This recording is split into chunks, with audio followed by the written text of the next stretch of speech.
Welcome back once again to The Photography Guy.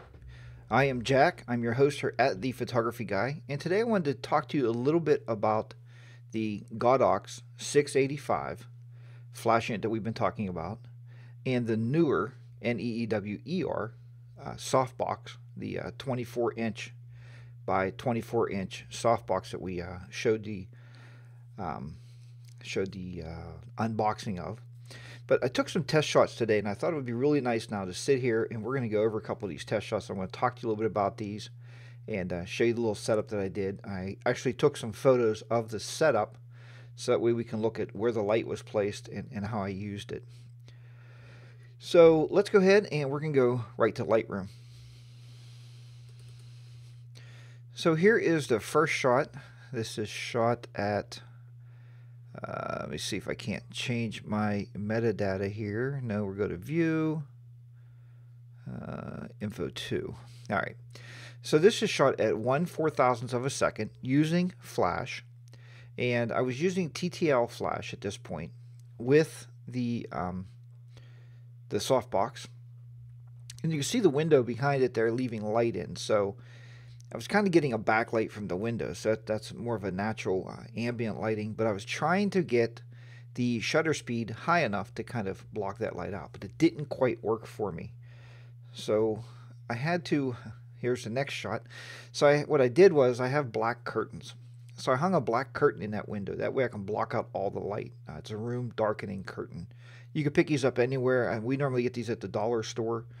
It just works out really, really well if you're using a spare room in your house as a studio. It's a nice way to block out some of the light. You don't have to worry about that ambient light coming through and have to fight with that. I'm still shooting at 1/4000th of a second on the shutter speed, f1.8. And we know when we're shooting wide open apertures, it's leaving more light into the sensor. But that's okay. I wasn't really concerned about that. I was concerned more about the sharpness of my gnome buddy here that I take a lot of pictures of. And I wanted to take the sharp picture, so I left it at 1.8. I know we can actually knock down more of the light, but especially the flash units, by increasing your aperture, which is actually decreasing the total opening of the aperture of your lens. This picture here is really not in focus, as you can see, but that's okay. I was mainly showing you the light setup. If you can see on the right, here I'll point over here, on the right hand side we have that newer 24-inch softbox. And what I did on the left side here, this is a foam core board. So I was able to put this on one of my other light stands and just use it as a reflector to shoot light back into the gnome itself. That was the overall idea of the shot. This is 1/4000th of a second, and what I started doing here was I started, instead of getting on TTL mode, I started shooting with controlling the power from the flash unit, just to kind of get used to the flash trigger. And this is on 1/256 power, so it's a very low power shot, and as you can see the results.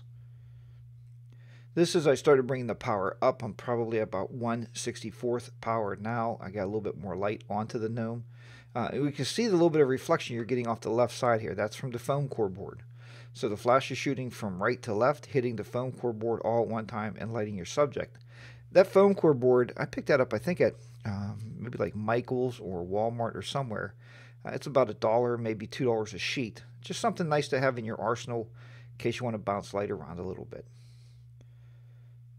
Pretty much the same shot there. Here's a shot here. What I did was I went over and I have the foam core on a bracket. So I took my bracket, and this is a bracket I purchased probably from eBay or B&H Photo Video.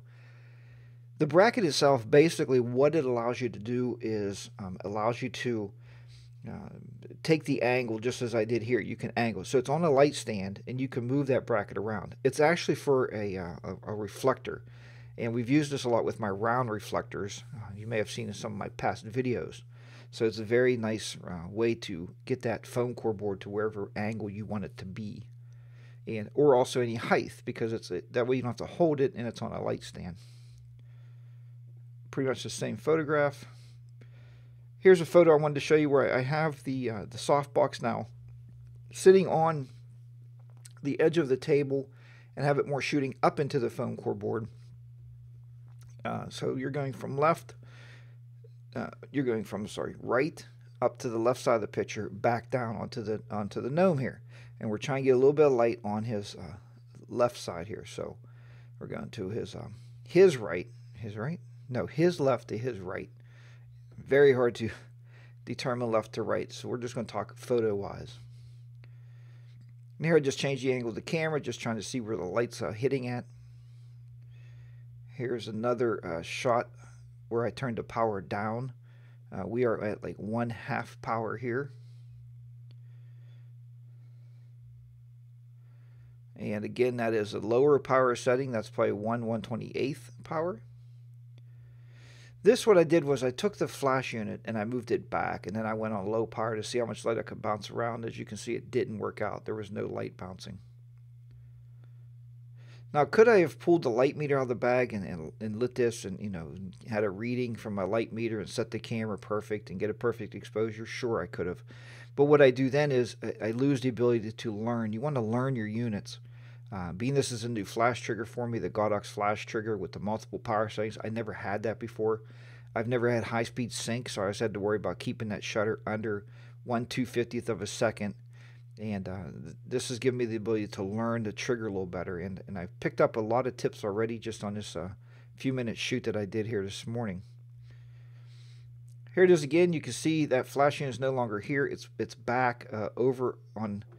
I probably had it maybe, let's say, 2 feet away from the tabletop. And I left the foam core board angled.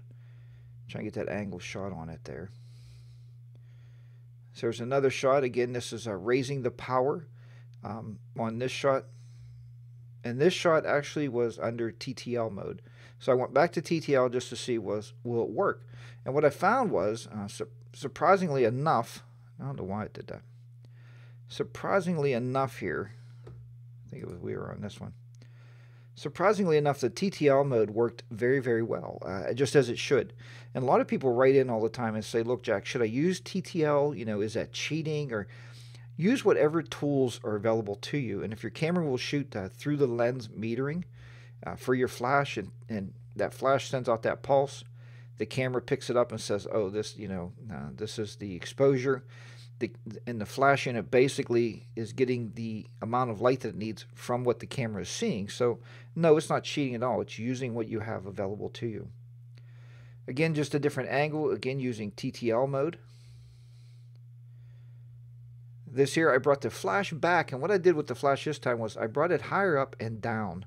One thing I found with this, with the Neewer Softbox and that type of bracket, this is one downside of this bracket. One thing I don't like about it already is to change the angle of the bracket, you have to take the softbox off the bracket, change your angle, and put the softbox back on the bracket.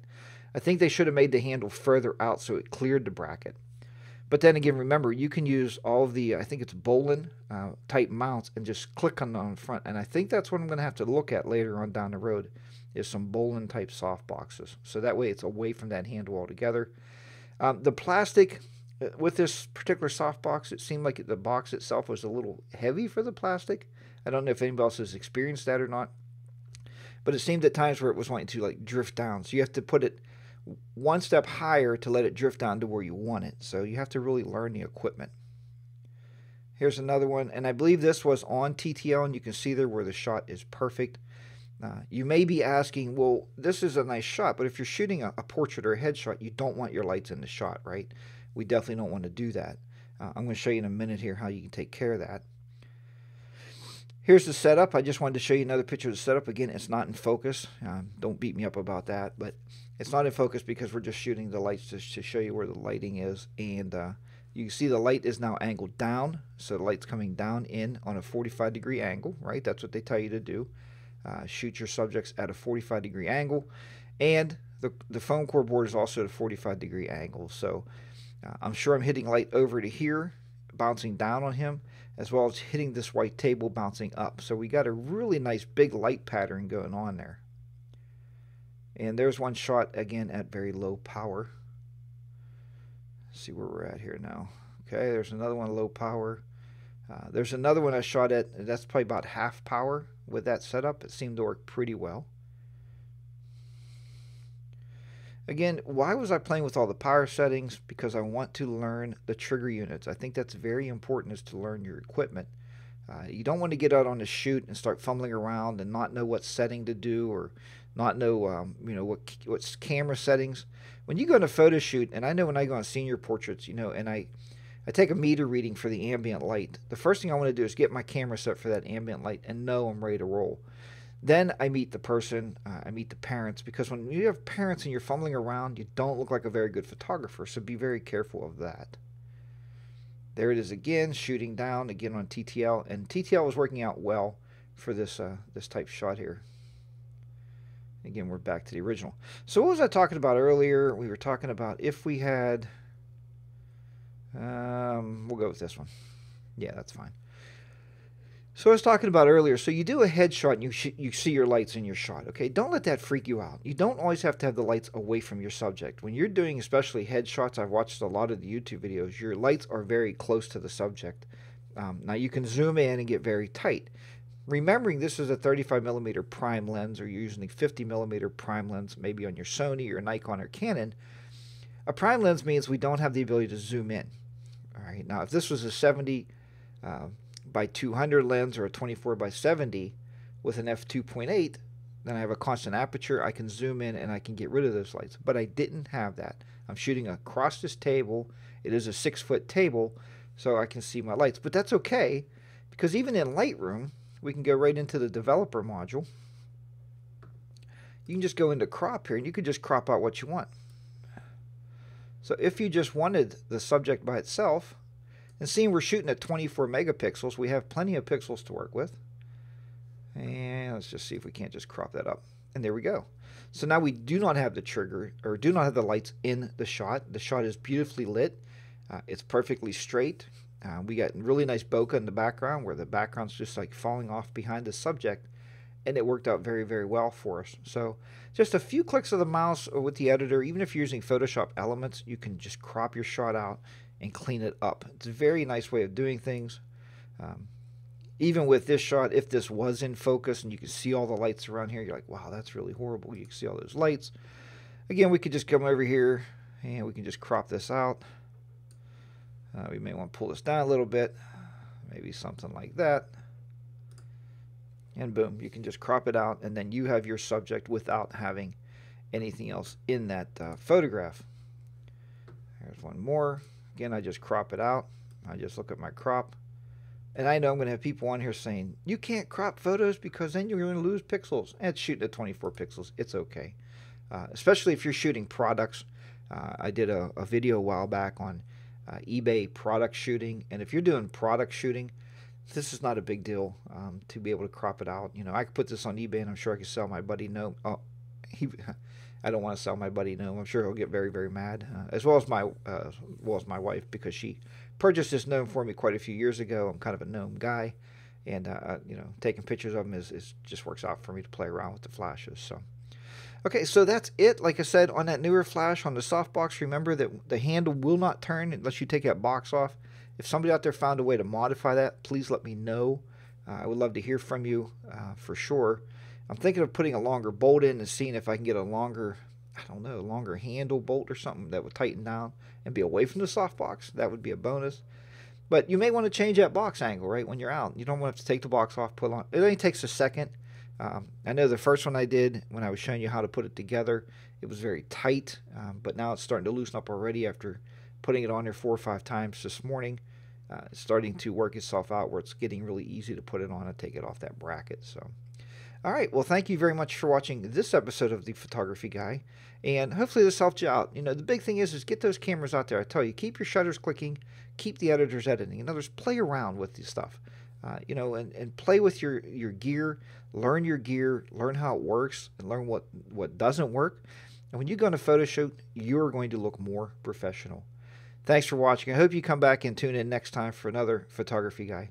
Take care, and I'll see you then. Bye for now.